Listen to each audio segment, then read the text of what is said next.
Welcome, everybody. Today's Joy of Gratitude has been sponsored as a merit for Refuah Shlema, a full and complete recovery for Chaya Rachel Leah Bas Batya, a young lady who is in real need of our prayers.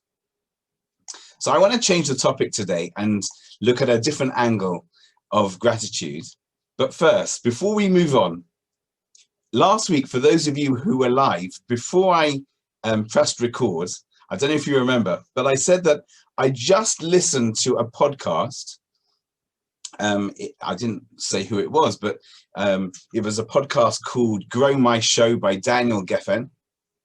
And in this podcast, he interviews well-established podcasters and he picks up tips for building podcasts. And one of the things that they talked about in this podcast was how it's possible for even veteran podcasters to make mistakes. And I can't remember whether it was Daniel Geffen, the host, or the guest on this podcast, mentioned that there was one time they did this amazing podcast. Everything had gone perfectly. And then only at the end did they realize they'd forgotten to press record.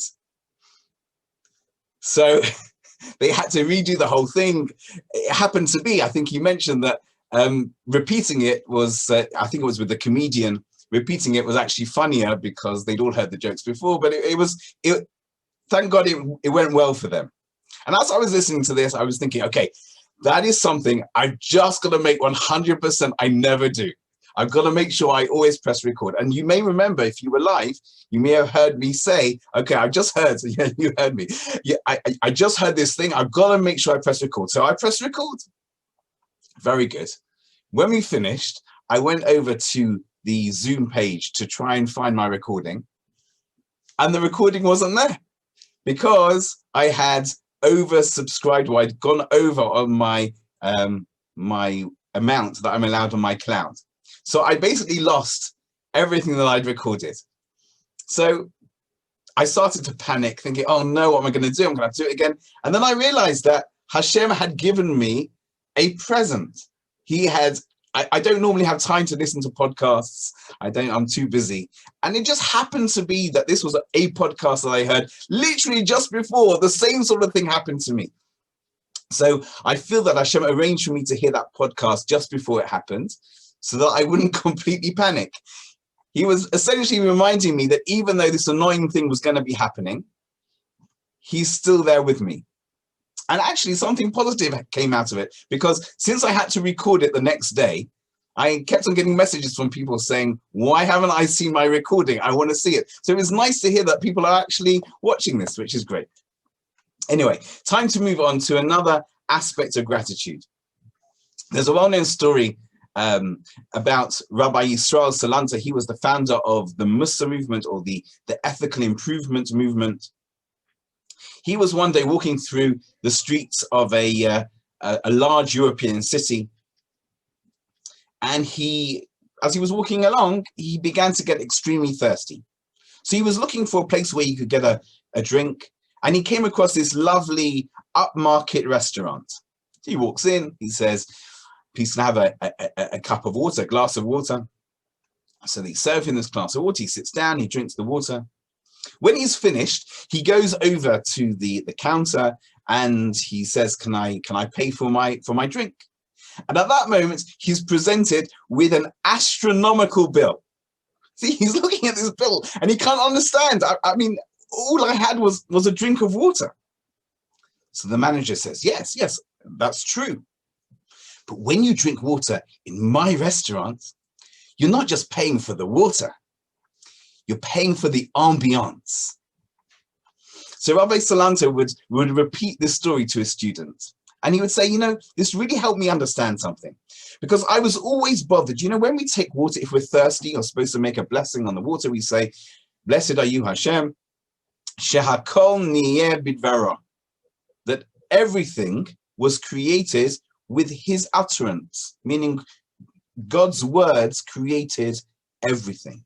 And Rabbi Salanter said, I was always bothered. All I'm having is a drink of water. Why, when I'm having a drink of water, am I making a blessing for everything? And he said, this restaurant manager gave me the answer. Because when I have a drink of water, I'm not just thanking God for the water. I'm thanking him for the ambiance. I'm thanking him for the setting in which I'm drinking the water. Water is, the most essential substance, the most essential life-giving substance. We can't live without it. But when I drink it, it isn't in a bubble. It's never isolated. There's the tall glass I'm drinking from, the seat I'm sitting in. Perhaps there's some music in the background. Who knows? When astronauts first started going up into space, so the food that they had was designed to have all the nutrients necessary.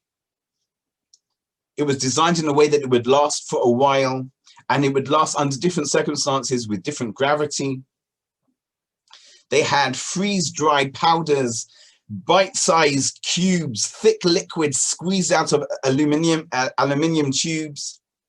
It was unappetizing, it was colorless, it was the wrong texture. And many of these astronauts complained, to the extent that now, from what I understand, they get amazing food. They complained, and yet that food was everything that they needed. That's it. It was everything they needed. I brought a prop. Look at that. My first prop. Have you ever looked at an apple before eating it? This is called a pink lady.